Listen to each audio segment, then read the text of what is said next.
नमस्कार। 11 नवंबर दिन बुधवार WNS हिंदी के सूर्यास्त कार्यक्रम में मैं हूं आज कंचन। तो चलिए खबरों का सिलसिला शुरू करते हैं। मंगलवार की आधी रात को बिहार विधानसभा चुनाव के परिणाम घोषित। एनडीए ने 125 सीटों के साथ फिर मारी बाजी।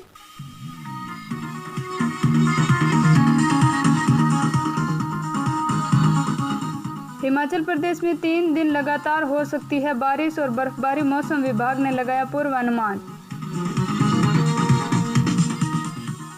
झारखंड विधानसभा से संशोधन के बाद सरना आदिवासी धर्म कोड का प्रस्ताव हुआ पारित। और बहरीन के प्रधानमंत्री शेख खलीफा बिन सलमान अल खलीफा का निधन।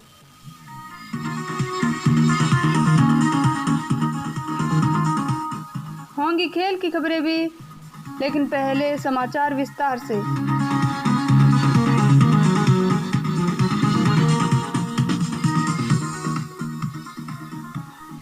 मंगलवार की आधी रात को बिहार विधानसभा चुनाव के परिणाम घोषित। एनडीए ने 125 सीटों के साथ फिर मारी बाजी। इसकी रिपोर्ट हमारे सहयोगी एल देंगे।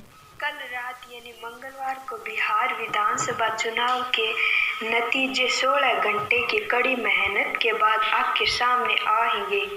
नीतीश कुमार ने तेजस्वी यादव के साथ बिहार विधानसभा चुनाव के मुकाबले को जीत लिया और अब 125 सीटों के साथ विजय हो चुकी।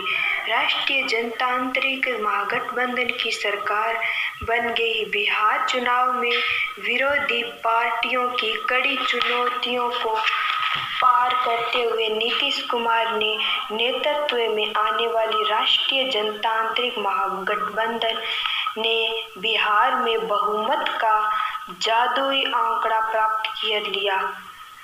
सत्ताधारी एनडीए ने बिहार विधानसभा की 243 सीटों में से 125 पर जीत दर्ज कर ली, जबकि राष्ट्रीय जनता दल महागठबंधन ने 110 सीटें जीत ली और इसके साथ नीतीश कुमार ने चौथी बार मुख्यमंत्री बनने का रास्ता साफ किया है।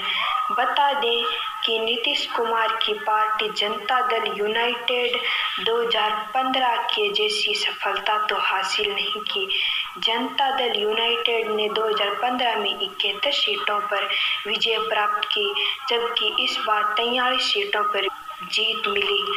अब बता दें कि किसको कितनी सीटें मिली। राजद को 75, कांग्रेस को 19, भाजपा को 74, लोजपा को 1 और अन्य को 7। तो बढ़ते हैं अगली खबर की ओर।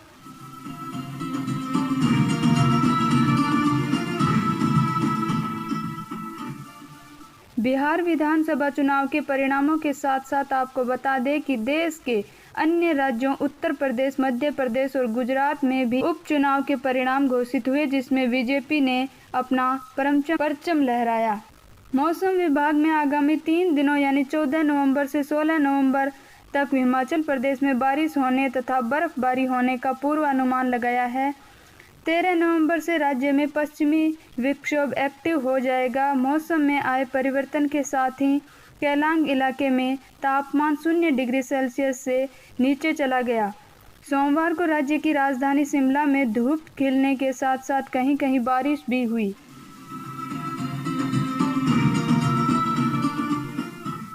तो अगली खबर की ओर रुख करते हैं। झारखंड विधानसभा से संशोधन के पश्चात सरना आदिवासी धर्म कोड का प्रस्ताव पारित हो गया है। झारखंड विधानसभा के एक विशेष सत्र में राज्य के मुख्यमंत्री हेमंत सोरेन ने कहा कि आदिवासियों के लिए सरना धर्म कोड बहुत ही जरूरी है और सरकार इसके लिए संकल्प लिए हुए हैं। झारखंड के इस प्रस्ताव के पारित करने के बाद खूंटी के विधायक और पूर्व मंत्री नीलकंठ सिंह मुंडा ने सरना धर्म कोड का समर्थन भी किया तथा उन्होंने यह भी कहा कि कांग्रेस इस पर राजनीति कर रही है।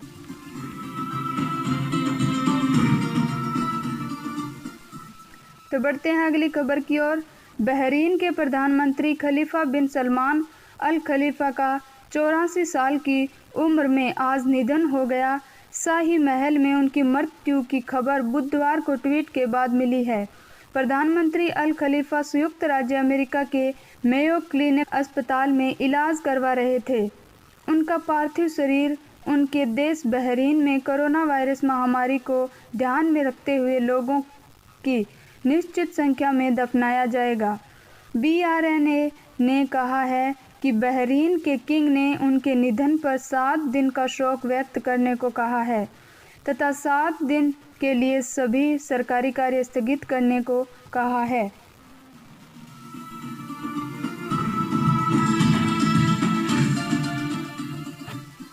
खेल की खबरें।